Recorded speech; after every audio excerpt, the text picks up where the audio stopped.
하나님께서는 아브라함을 믿음의 조상으로 삼으시기 위하여 그를 갈대아 우르에서 부르셨습니다. 너는 너의 본토 친척 아비의 집을 떠나 내가 내게 지시할 땅으로 가라. 믿음은 나로부터 시작하는 것이 아니라 하나님으로부터 시작됩니다. 믿음은 내가 하나님을 찾아가는 것이 아니라 하나님이 나를 찾아오시는 것입니다. 하나님은 말씀하십니다. 믿음이란 무엇입니까? 말씀을 듣는 것이 믿음입니다. 여러분, 땅에 씨를 뿌리지 않고 열매가 맺혀지기를 구한다면 어리석은 자일 것입니다. 아무리 물을 주고 비료를 주고 정성을 들여 가꾼다 할지라도 씨가 없다면 싹은 나지 않습니다. 여러분이 아무리 믿음을 갖고 싶어도 말씀이 없으면 믿음은 자라지 않습니다. 왜냐하면 믿음은 말씀으로부터 자라는 것이기 때문에 그렇습니다. 그래서 여러분들이 정말 믿음을 갖기를 원한다면 하나님의 음성을 들으셔야 합니다. 말씀을 읽어야 합니다. 말씀을 접촉해야 합니다. 말씀 안에 들어가야 합니다. 말씀의 씨가 뿌려질 때 그 말씀의 씨가 내 안에서 자라게 하시는 것이 성령의 역사입니다. 믿음이 생기는 것이죠. 그래서 하나님은 아브라함에게 믿음을 주기 위하여 제일 먼저 말씀을 해주십니다. 너는 너희 본토 친척 아비의 집을 떠나 내가 내게 지시할 땅으로 가라 라는 명령이 하나 주어진 거예요. 명령을 어떻게 받느냐는 우리의 문제예요. 순종하느냐 순종하지 않느냐, 믿느냐 믿지 않느냐, 그것은 우리의 문제예요. 믿음이란 무엇입니까? 오늘 하나님이 말씀하신 것을 보면 자기가 익숙한 것을 떠나는 것이 믿음이다. 자기가 편한 것, 익숙한 것, 자기가 태어난 나라, 고향, 땅, 비즈니스, 자기의 터전, 기득권, 이것을 떠나서 하나님께서 예비하시고 하나님께서 계획하시고 하나님께서 지시하신 그 방향으로 나가는 것입니다. 여러분, 기득권을 포기할 때 무슨 일이 생깁니까? 두려움이 생겨요. 불안이 생기는 거예요. 어쩔 줄을 모르는 거예요. 여러분, 외국에 가보면 어쩔 줄을 모르는 거예요. 아는 사람이 하나도 없기 때문에, 언어가 다르기 때문에. 이것은 무엇을 의미합니까? 하나님만 의지하라 라는 뜻입니다. 믿음이란 당신을 의지하는 데서부터 떠나서 하나님을 의지하는 쪽으로 방향을 돌려라 하는 것이 믿음입니다. 세상을 바라보면 여러분은 세상 사람이 될 것입니다. 그러나 하나님을 바라보면 하나님의 사람이 될 것입니다. 세상이 주는 음식을, 양식을 먹는 사람은 세상 사람이 될 것입니다. 하나님이 주시는 음식을 먹는 사람은 하나님의 사람이 될 것입니다. 하나님은 이렇게 말씀만 하시지 않고 약속과 축복까지 해 주십니다. 그것이 2절 3절의 말씀이었습니다. 만일 내가 나의 말을 순종하고 기득권을 떠나고 미지의 세계로 나를 의지하고 믿음의 여행을 떠난다면 너는 축복을 받게 될 것이다. 3가지 축복이 있다. 그 축복은 약속의 형태로 이루어집니다. 첫째는 내가 너로 큰 민족을 이루어 주겠다. 두 번째는 내게 복을 주어 내 이름을 창대케 해 주겠다. 세 번째, 너는 복의 근원이 될 것이다. 이것은 불가능한, 인간의 힘으로는 불가능한 약속들입니다. 여러분, 하나님이 주시는 축복은 인간이 노력해서 얻을 수 있는 종류의 것과는 다른 것입니다. 인간이 노력해서 얻을 수 있는 것은 내가 노력해서 잘 먹어라 그래. 하나님이 주시는 것은 그런 것들이 아닙니다. 하나님이 주시는 것은 인간이 노력해서 얻을 수 없는 초월적이고 영원하고 기적과 같은 것들입니다. 그것을 내가 너희에게 주겠다. 그러면 믿음은 어떻게 생기는 것일까요? 믿음은 언제 시작되는 것일까요?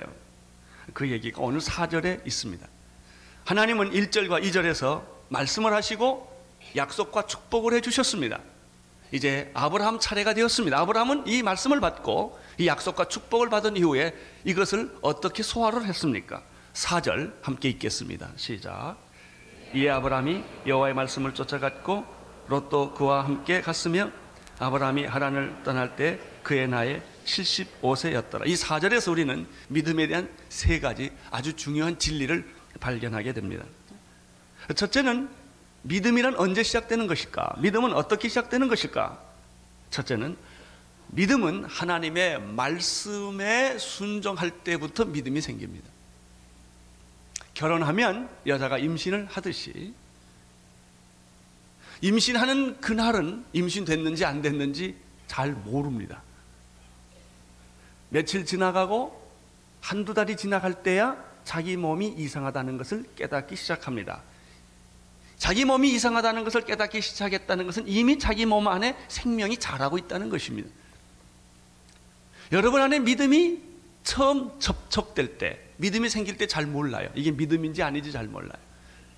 그러나 여러분들이 말씀을 받고 하나님의 음성을 듣고 그것을 믿고 순종할 때 이미 내 안에 믿음의 싹이 트기 시작을 하는 것입니다.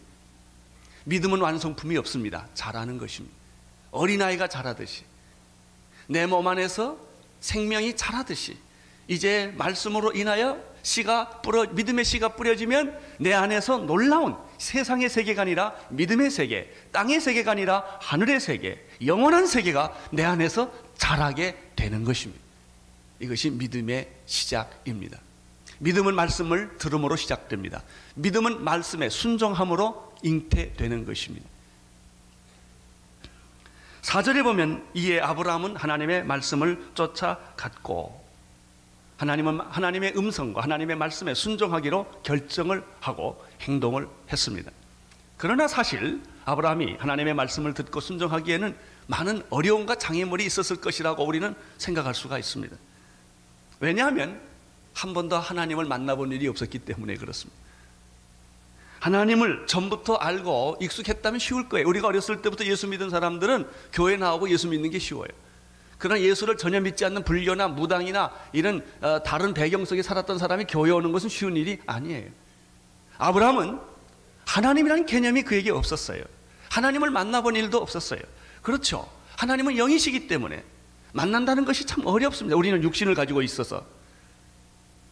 또 그 명령 자체가 굉장히 어려운 명령이에요. 떠나라는 것이죠. 사람들은 안주하기를 원해요. 떠나는 거 좋아하지 않아요. 사람들은 모험하는 거 좋아하지 않아요. 편한 걸 좋아합니다. 그런데 하나님께서는 아브라함에게 어느 날 찾아오셔서 너는 너의 본토 친척 아비의 집, 내 나라, 내 고향, 내 친척들이 사는 것, 내 비즈니스가 있는 것, 내가 어렸을 때 자랐던 그 아주 익숙한 기득권이 있는 그 세계를 떠나라고 말씀하셨을 때 이게 얼마나 힘들고 어려웠을까요? 더 어려운 것은 갈 방향을 주셨거나 갈 곳을 확실하게 주셨다면 참 좋은데 하나님은 그렇게 하지 않았어요. 이제 내가 떠나면 그때 가르쳐 주겠다는 거예요. 기차를 타라 이거예요. 어디로 가요? 그냥 타라 이거예요. 어디서 내리죠? 그때 내가 이야기해 주겠다. 이게 믿음의 삶이에요. 믿음의 삶이란 다 가르쳐 주는 게 아닙니다. 한순간 한순간 나를 의지하고 신뢰하도록 만드는 것이 믿음의 삶이에요. 그래서 하나님은 아브라함에게 내가 앞으로 갈 곳은 내가 인도할 테니까 먼저 순종하고 떠나라 라고 말씀을 하십니다. 믿음과 반대되는 개념이 이성입니다. 믿음과 이성은 항상 갈등을 합니다. 이성이라고 하는 것은 우리의 상식과 지성과 합리성과 경험의 바탕을 두고 결정하는 것입니다. 하나님은 이성으로 믿기가 어렵습니다. 왜냐하면 우리의 이성과 지성과 우리의 지식과 합리성을 가지고는 하나님이 보이지 않기 때문에 그렇습니다. 하나님은 이성을 뛰어넘는 절대자이시기 때문에 그렇습니다. 그럼에도 불구하고 우리는 이성으로 하나님을 자꾸 찾으려고 하는 것입니다. 여러분, 하나님은 믿음으로만 만나는 것입니다. 왜? 하나님은 인간보다 크신 분이기 때문에 인간의 이성으로는 하나님이 잡혀지지가 않습니다. 오히려 하나님의 주권 아래, 은혜 아래 인간이 있는 것뿐이에요. 여러분, 하나님을 믿으려면, 하나님을 아시려면 믿으셔야 합니다. 믿음은 하나님을 알게 하는 것입니다. 그러나 이성은 하나님을 확인하게 합니다. 제일 첫 번째 단계는 이성이 아니라 믿음입니다. 믿음으로 나가셔야 합니다. 믿으셔야 합니다. 믿고 나면 이성이 확인해 줍니다. 이성으로 먼저 나가면 믿음이 생기지를 않습니다. 처음부터 거부하게 되고, 처음부터 믿을 수 없게 되고, 처음부터 여러분들은 낙제하게 될 것입니다. 그래서 믿음은 아주 중요한 것입니다. 하나님은 말씀하셨습니다. 그리고 믿으라고 하는 것입니다. 이때 이성은 우리에게 갈등을 줍니다. 고민하게 하는 것입니다. 믿어야 될 것인가? 보이지 않는 분을, 만질 수 없는 그분을, 이해할 수 없는 그분을, 내 경험 안에 들어오지 않은 그분을 어떻게 믿을 수가 있다는 말일까 하는 거예요. 그래서 이성으로만 나가려는 사람들은 자꾸 넘어지는 것입니다. 갈등하는 것입니다. 그러나 믿음으로 나가십시오. 믿으십시오. 그러면 보이기 시작합니다. 깨닫기 시작합니다. 알기 시작합니다. 아브라함은 하나님의 음성을 들을 때 따지거나 이성으로 나가지 않았습니다. 믿고 순종을 했습니다. 이러한 아브라함의 믿음을 가리켜 히브리서 11장 8절에는 다음과 같은 주석 코멘트가 있습니다. 믿음으로 아브라함은 부르심을 받았을 때 이성으로 나가지 않았다고 그랬습니다. 순종하여 장래 기업으로 받을 땅에 나아갈새 갈 바를 알지 못하고 나갔으며, 이것이 아브라함의 믿음입니다. 여기에 두 가지 중요한 표현을 발견하게 됩니다. 첫째는 장래 기업으로 받을 땅에 나갔다라는 말입니다. 이 말은 무슨 말입니까? 현실이 없다는 얘기입니다. 미래에 일어날 사건이에요. 그는 미래에 일어날 사건을 믿은 거예요. 장래 기업으로 받게 될 그 약속의 땅이 있다는 사실을 믿었다, 그런 얘기입니다. 이것이 믿음입니다. 현실은 언제나 외롭습니다. 현실은 언제나 보이지 않습니다. 그래서 믿음으로 미래를 보는 것입니다. 믿음 있는 자는 미래의 주인공입니다. 믿음이 없는 사람은 현실의 노예일 뿐입니다. 모든 걸 확인하고 모든 걸 따지고 모든 걸 계산해야만 믿기 때문에 그런 것입니다. 두 번째 그 재미있는 표현은 갈 바를 알지 못하고 나갔다라는 것입니다. 이것은 우리의 믿음을 보여주는 아주 독특한 표현입니다. 어디로 가라 그러면 쉬워요. 그러나 하나님께서 우리에게 지시하시는 믿음의 방법은 내가 움직이면 그때 매일매일 가르쳐 주겠다는 것이죠. 신앙이란 이런 의미에서 하루하루 살아가는 것입니다. Day by day, step by step. 여러분, 믿음은 다 알고 가는 거 아니에요. 우리가 아는 게 하나 있습니다. 하나님이 나를 선한 길로, 의로운 길로, 옳은 길로 인도해 주실 것을 믿고 그날 하루 일은 하루에 족하니라. 내일 일을 염려하지 말라. 내일 일을 내일 염려할 것이요 한낱 괴로움은 그날에 족하니라. 이것이 믿음의 삶입니다. 여러분이 진짜 믿음을 가진다면 오늘 하루를 충실하게 사는 것입니다. 내일이 오면 내일 충실하게 사는 것입니다. 한 달 후에 또 우리의 인생이 주어지면 그 한 달 후의 인생을 우리는 충실하게 살아가는 것뿐입니다. 이것이 믿음의 삶입니다. 믿음의 삶은 뭘 저축해놓고 하는 것이 아닙니다. 하나님이 나의 저금 통장입니다. 하나님이 나의 미래인 것입니다. 하나님이 나의 약속인 것입니다. 그것을 믿고 그날 날마다 풍성한 은혜로 살아가는 것이 믿음의 삶인 줄로 믿습니다. 믿음은 바라는 것들의 실상이요 보이지 못하는 것의 증거다 그랬습니다. 하나님은 여러분들에게 이성의 삶을 원하지 않고 믿음의 삶을 원합니다. 이성은 믿음을 뒤따라가는 것뿐입니다. 여러분, 믿음으로 사십시오. 믿음으로 하나님을 바라보십시오. 믿음으로 미래를 바라보십시오. 믿음은 여러분의 것입니다. 이제 4절에서 우리는 또 한 가지 살아온 사실을 발견하게 되는 것입니다. 그것은 믿음이라고 다 믿음이 아니다. 진짜 믿음도 있고 가짜 믿음도 있다는 것입니다. 거짓된 믿음도 있다는 것이 4절에 있습니다. 자, 4절을 한번 다시 볼까요? 시작. 이에 아브라함은 여호와의 말씀을 쫓아갔고 롯도 그와 함께 갔으며, 두 사람이 등장이 됩니다. 아브라함과 롯입니다. 그 사람들이 순종하고 움직인 것은 똑같은 그런 겉모양은 있습니다. 아브라함도 같고 롯도 같습니다. 그러나 두 사람의 세계는 하늘과 땅처럼 다릅니다. 아브라함은 누구를 쫓아갔습니까? 여호와의 말씀을 쫓아갔습니다. 롯은 누구를 쫓아갔습니까? 아브라함을 쫓아갔습니다. 하나님의 말씀을 쫓아간 사람과 사람을 쫓아간 사람은 다릅니다. 겉모양은 다 같아요. 다 겉모양은 교회 다 왔어요, 여러분. 그러나 믿음의 내용은 각자가 다릅니다. 하나님의 말씀을 쫓아간 사람과 사람을 쫓아간 사람이에요. 저는 이 부분에서 실수를 많이 한 목사 중에 하나입니다. 제가 대학 때 예수를 믿었는데 그때 저에게 예수님을 가르쳐 주신 분이 CCC의 김중건 목사님이세요. 그 당시에 제 눈에 보이기에는 그분은 완전히 예수에 미친 사람이었어요. 내 젊음을 홀딱 뺏어갈 만큼 그렇게 예수님을 위해 살았던 분이세요. 제가 어떻게 생각했냐면 그분을 따라가는 것이 예수님을 잘 믿는 것이다 이렇게 생각을 하는 거예요. 그것은 사기였습니다. 여러분 목사 따라다니지 마세요. 예수님 따라다니세요. 아무리 목사가 좋아도 사람 따라다니지 마세요. 사람 따라다니면 망합니다. 그리고 실망합니다. 여러분 예수님 따라다니세요. 믿음이란 예수 잘 믿는 사람 따라가는 게 아니라 예수를 따라가는 거예요. 위대한 사람 옆에 있다고 내가 위대해지지 않습니다. 착각하는 거예요. 권력 있는 사람 주변에 따라다니면 내가 권력 가질 것 같지? 안 그래요. 옆에 있는 사람이 배부르다고 내가 배부른 거 아닙니다. 여러분에게 믿음 있기를 축원합니다. 믿음은 예수 그리스도를 믿는 것이 믿음이요, 하나님을 믿는 게 믿음이요, 하나님의 말씀이 내 안에 들어오므로 그것을 믿고 순종할 때 믿음은 자라고 생기는 것입니다. 롯은 여기에 실패한 사람입니다. 롯은 하나님의 음성을 자기가 듣지 않았던 사람이요, 삼촌을 따라갔습니다.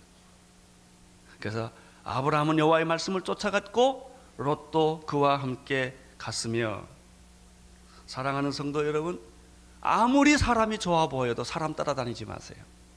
망합니다. 하나님 말씀에 순종하시고 예수님 따라다니십시오. 그 일을 내가 왜 하느냐? 내가 사랑하고 존경하는 사람이 했기 때문이 아니라 하나님이 원했기 때문에 그 일을 하십시오. 그때는 망하지 않습니다. 이것이 믿음입니다. 여러분, 바울이나 베드로를 따라다니지 마십시오. 예수님의 12제자가 훌륭한 사람이긴 하지만 마리아가 예수님의 어머니지만 따라다니지 마십시오. 여러분이 따라가야 할 분은 오직 예수 그리스도 그분이십니다.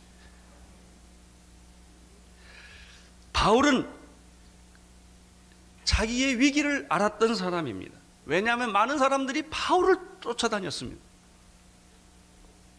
그래서 바울은 고린도전서 1장 12절에서 이렇게 말을 했습니다. 너희가 각각 이르되 나는 바울에게, 나는 아볼로에게, 나는 게바에게, 나는 그리스도에게 속한 자라 하는 것이나 그리스도께서 어찌 나뉘어졌느냐? 바울이 너희를 위하여 십자가에 못 박혔으며 바울이 이름으로 너희가 세례를 받았느냐? 바울이 그런 말을 했어요. 사람들이 예수를 보지 않고 자꾸 바울만 보니까 내가 너희를 위하여 십자가에 못 박혀 죽였냐 이거예요. 내가 언제 너에게 세례를 주었냐 이거예요. 너희를 위하여 십자가에 못 박혀 돌아가신 분은 예수 그리스도지 내가 아니다 말이죠. 바울과 베드로에게 그런 기적이 일어나니까 사람들이 자꾸 바울을 섬기고 베드로를 섬기려고 그랬어요. 그래서 그는 옷을 찢고 아주 그냥 분해가지고 왜 너희들이 나를 예수님처럼 생각을 하느냐, 이렇게 말을 했죠. 교회가 하나님의 영광을 도둑질해도 안 되고 여러분이 하나님의 영광을 도둑질해도 안 돼요. 우리가 믿고 따르는 분은 예수 그리스도예요. 저도 그분을 따르는 것이고 여러분도 그분을 따르는 것이지 여러분이 저를 따르는 게 아니라는 말입니다. 따라서도 안 됩니다. 우리는 다 주님을 따라야 하고 말씀을 따라야 합니다. 갈라디아서 1장 7절 8절에서 사도 바울은 이렇게 말을 했습니다. 다른 복음은 없나니 다만 어떤 사람들이 너희를 요란케 하여 그리스도의 복음을 변하려 함이다. 그러나 우리나 혹 하늘로부터 온 천사라도 우리가 너희에게 전한 복음 외에 다른 복음을 전하면 저주가 있을 것이다. 이런 말을 했어요. 천사라도 따라다니지 말아라. 어떤 신비한 기적과 능력이 나타났다 할지라도 따라다니지 말아라. 당신에게 어떤 약속을 한다 할지라도 그 사람 따라다니지 말아라. 여러분이 따라다녀야 할 분은 오직 예수 그리스도다. 이것이 바로 오늘 우리 2절에서 4절에서 발견하는 말씀이죠. 참 믿음과 거짓 믿음은 언제 드러나는가? 위기가 부딪히면 드러납니다. 편안할 때는 몰라요. 고통이 오면 드러납니다. 그래서 위기와 고통은 우리 그리스도인에게 값진 선물입니다. 우리의 믿음을 순결하게 만들고 우리의 신앙을 깨끗하게 만들어주는 도구가 고난이에요. 고난이 있을 때 우리는 가난한 마음으로 하나님을 바라보게 되는 것이죠. 권력이 생길 때 우리는 사람을 바라보게 됩니다. 그래서 고난은 축복입니다. 고난이 오면 진짜 믿음을 가진 사람들은 포기하지 않고 끝까지 따라갑니다. 그러나 거짓 믿음을 가진 사람은 고난이 오고 위기가 오면 도망갑니다. 포기합니다. 4절에서 우리는 또 한 가지 발견하는 믿음에 대한 진리가 있습니다. 그것은 4절 뒷부분을 좀 보십시오. 4장 4절 아브라함이 크게 읽으십시오. 아브라함이 하란을 떠날 때 그의 나이가 75세였다. 아니 그 나이 75세라는 말과 믿음하고 무슨 상관이 있어요? 있어요. 믿음에는 나이가 없다 하는 것입니다. 시작하는 나이가 믿음의 나이다. 세상에는 밥그릇 싸움합니다. 누가 밥그릇 많이 먹어요? 군대 가면 그 싸움이 치열합니다. 나이로 따지지 않고 계급으로 따지는 것이 군대예요. 의사 세계의 선후배 관계가 굉장히 엄격합니다. 전문직에 종사하시는 분들은 이 선후배 관계가 굉장히 심합니다. 그것은 세상 나라입니다. 세상 나라는 밥그릇 싸움합니다.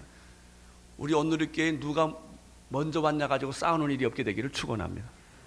일찍 온 사람들이 목에 기부선 하기를 축원합니다. 이건 세상 나라예요. 하나님 나라에는 나이가 중요하지 않습니다. 순종하는 것이 중요합니다. 얼마나 순종했느냐가 얼마나 믿음을 가졌냐를 결정을 합니다. 믿음의 깊이는 순종의 깊이입니다. 믿음의 깊이는 결코 연륜과 나이에 비례하지 않습니다. 여러분 예수님을 믿고 영접한 다음에 하나님의 말씀에 어느 정도 순종해 보셨습니까? 여러분이 교회를 얼마나 다녔습니까가 중요하지 않습니다. 얼마나 순종해 보셨습니까? 할 수 없는 일, 불가능한 일, 내 힘으로는 안 되는 그런 일들을 하나님의 명령이기 때문에 순종해 보셨냐는 거예요. 만약 당신이 순종했다면 믿음이 있는 거예요. 그러나 만약 당신이 이리저리 핑계를 대고 순종하지 않았다면 교회 30년 다녔어도 믿음이 없는 거예요. 믿음은 자라지 않습니다. 믿음은 순종을 먹고 자라기 때문에 그렇습니다.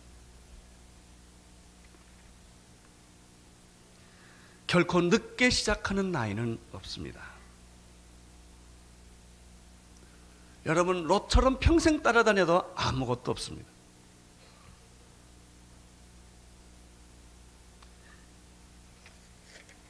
(5절을) 보십시오. 5절 아브라함이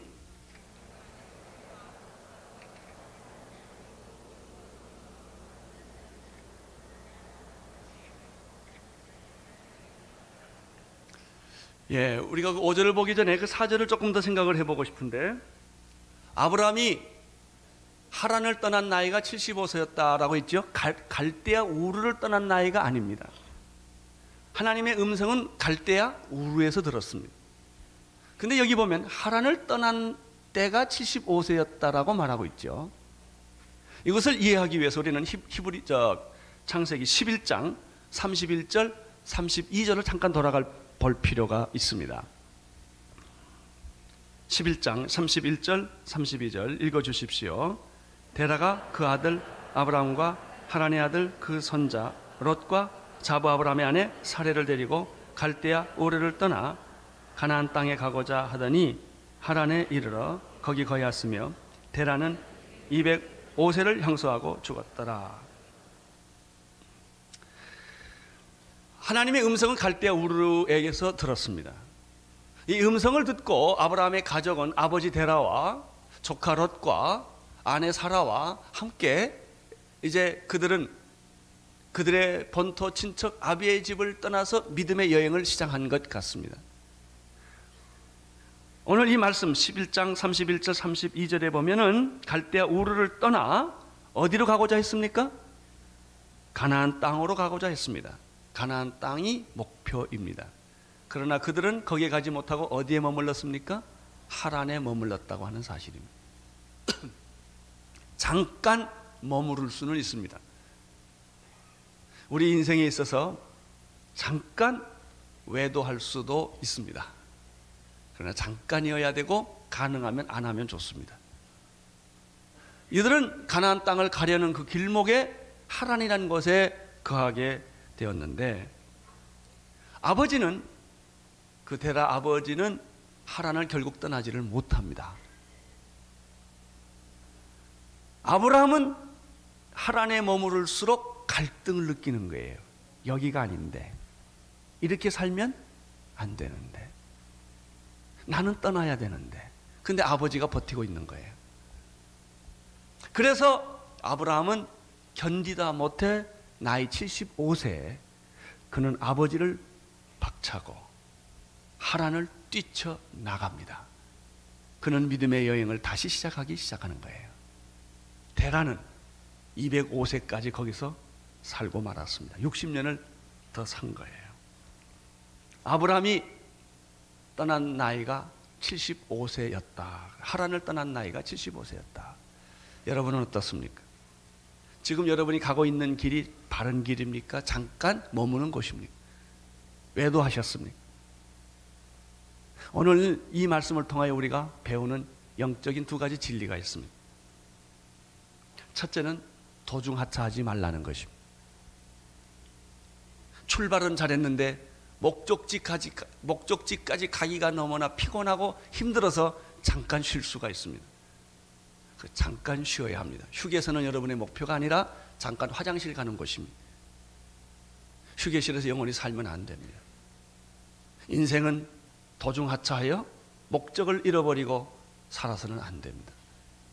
그러나 아브라함의 아버지 데라는 죽을 때까지 거기서 살았다는 기록을 우리는 발견할 수가 있습니다. 사랑하는 성도 여러분, 믿음의 여행이라고 하는 것은 마치 마라톤 경주와 같은 것입니다. 계속 달려야 합니다. 여러분, 마라톤 경주에 중요한 것은 파울을 하면 안 된다는 것입니다. 지름길로 몰래 새치기에 가면 안 된다는 거예요. 그 길을 끝까지 달려야 하는 거예요. 쉬지 않고 달려야 하는 거예요. 우리가 인생이 얼마나 피곤한지 쉬고 싶을 때가 한두 번이 아니에요. 그래서 쉬어서는 안 되는 거예요. 계속 달려야 돼요. 끝까지 달리는 사람에게 생명의 면류관이 주어질 것입니다. 여러분, 도중하차에서 1년을 머물면 믿음의 삶은 1년이 늦어질 것입니다. 10년을 머물면 10년이 늦어질 것입니다.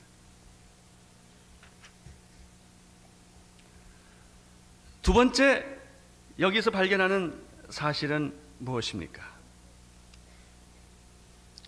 믿음이란 다시 시작하는 것이다. 하란에 잠깐 머물 수 있습니다. 그러나 아브라함은 용기를 가지고 믿음을 가지고 다시 75세에 떠나기 시작을 했습니다. 여러분, 다시 시작하십시오.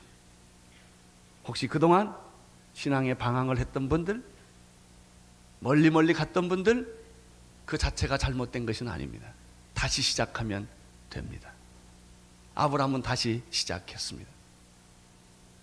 여러분 가운데 어렸을 때 은혜 받고 선교사로 헌신했거나 목사로 헌신한 사람이 있을 거예요. 근데 결혼하고 직장 가지고 살다가 다 까맣게 잊어버린 분들, 다시 시작하십시오. 다시 시작하십시오. 여러분이 하나님을 위해서 살아야만 행복합니다.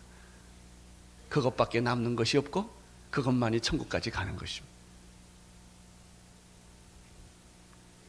새벽 기도 옛날에 했는데 잊어버린 사람, 다시 시작하십시오. 성경 공부 열심히 했는데 잊어버린 사람, 다시 시작하십시오. 기도 생활, 내가 눈물을 흘리고 기도 생활 그렇게 열심히 했는데 잊어버린 사람들, 도중하차하신 분들, 다시 시작하십시오. 아브라함은 75세 믿음의 여행을 다시 시작했다고 하는 것입니다. 5절을 다시 보시겠습니다. 5절 읽어주십시오. 시작.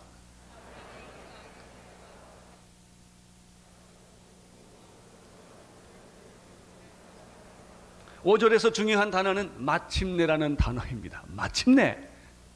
방황했지만 마침내, 도중하차했지만 마침내 그들은 가나안 땅까지 들어갈 수 있었다.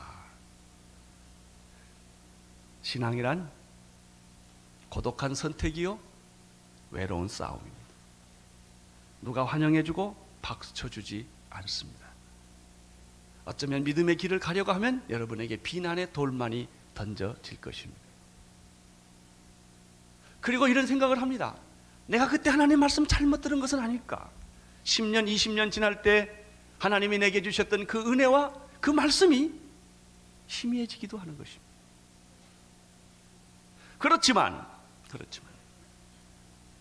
마침내 그 수많은 유혹과 시험과 고난과 역경을 건너서 마침내 가나안 땅에 들어갔더라.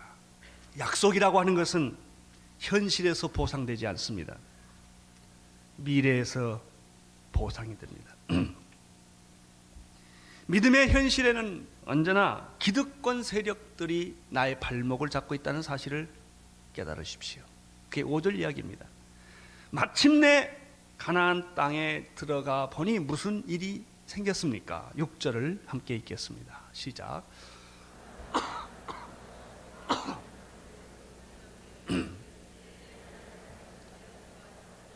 하나님께서 약속하신 땅은 적과 꿀이 흐르는 기막힌 약속의 축복의 땅이 아니었다는 것입니다. 여기에서 우리는 실망을 하고 여기에서 우리는 좌절을 합니다. 믿음대로 했는데 되는 게 없어요. 그것이 6절 얘기예요. 가보니까 누가 있었어요? 그 땅에서 오래 전부터 살고 있었던 가나안 사람이 자리를 잡고 있었다는 것이죠. 땅을 내주지 않는 거예요. 그들은 좀처럼 자기의 땅들을 포기하거나 물러서려 하지 않았죠. 주어진 게 아무것도 없어요. 기다리는 것은 투쟁과 전투뿐이에요.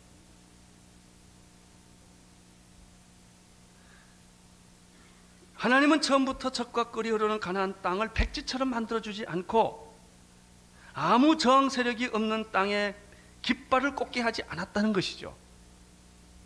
이것이 믿음의 현실이에요. 여러분이 예수 믿고 믿음을 가지고 난다면, 좀 죄송한 얘기입니다만은 예수 믿기 전보다 더 고통스러울 때가 많아요. 솔직히 말하면 힘들 때가 많아요. 하나님이 없었으면 쉬웠을 걸. 눈도 감고 살 수 있고 귀도 막고 살 수 있었는데 하나님을 믿기 때문에 이렇게 할 수도 없고 저렇게 할 수도 없는 그런 딜레마에 빠질 때가 있는 거예요.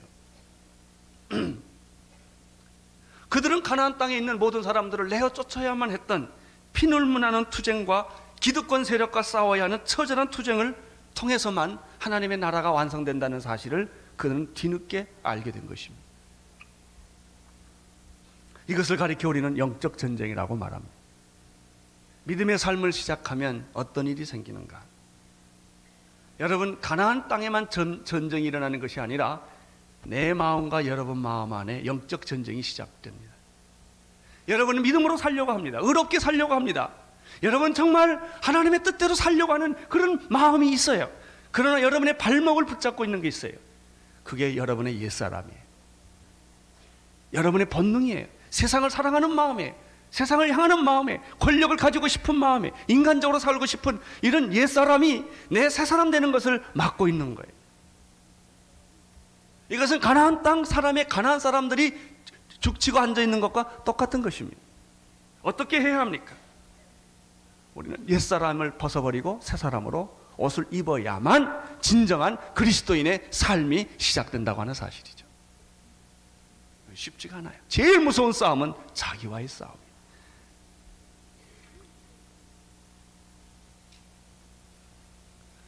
여러분, 옛사람이 죽지 않겠지 새 사람이 새로 태어날 수가 있겠습니까? 아무든지 나를 따라오려거든 자기를 부인하고 자기 십자가를 지고 나를 따르라고 말했죠. 여러분, 그렇게 내 육체라고 하는 것은, 인간이라고 하는 것은 하나님의 말씀에 순수하게 순종하도록 만들어지지 않죠. 끊임없이 반항하고 끊임없이 교만하고 끊임없이 하나님의 뜻에 불순종하는 그 영이 내 안에 이미 지배하고 있는 거예요. 이 사탄의 모든 영, 사탄의 모든 세력, 기득권의 모든 세력, 이런 것들을 내가 내어쫓지 아니하면, 영적으로 싸워서 말씀으로 승리하지 아니하면 내 영혼 깊은 것에 하나님의 승리의 깃발을 꼽을 수가 없다는 거예요. 나는 오늘 여러분들이 옛사람이 무너지는 축복이 있게 되기를 바랍니다. 여러분의 과거가 무너지는 그런 축복이 있게 되기를 바라는 것입니다.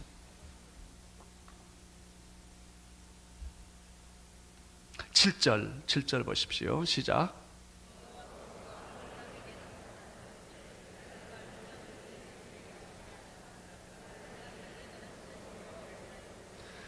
바로 이때 하나님이 나타났다고 하는 사실입니다. 하나님은 일찍 오시는 법도 없고 늦게 오시는 법도 없습니다. 하나님은 자주 나타나지도 않고 동시에 하나님은 너무 오래 있다가 나타나지도 않습니다.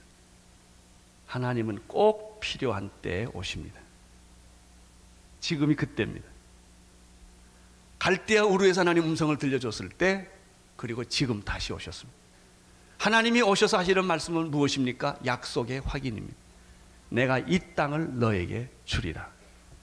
가나안 사람들 있지? 겁이 나지? 불가능할 것 같지? 그러나 이 땅은 내 땅이야. 내가 너에게 줄 거야. 이것은 내 땅이야. 할렐루야. 이것이 비전의 확인이에요. 하나님은 필요할 때마다, 내가 넘어지고 쓰러지고 좌절할 때마다 오셔서 불가능한 세계를 가리키면서 이건 내 거야, 내 땅이야, 축복의 땅이야 라고 약속을 확인해 주는 것입니다. 하나님은 7절에 오셔서 아브라함에게 나타나서 가라사대 내가 이 땅을 너와 네 자손에게 줄 것이다. 기가 막힌 거죠. 아니 좀 좋은 땅 주면 안 돼요? 그런 그 기득권 세력이 없는 좀 편안한 땅 주면 내가 덜썩 가면 살면 되잖아요. 근데 내가 그 땅을 차지하려면 가나안 족속을 다 몰아내야 된다고요. 이게 하나님의 나라입니다. 하나님의 나라. 이게 하나님의 방법이에요.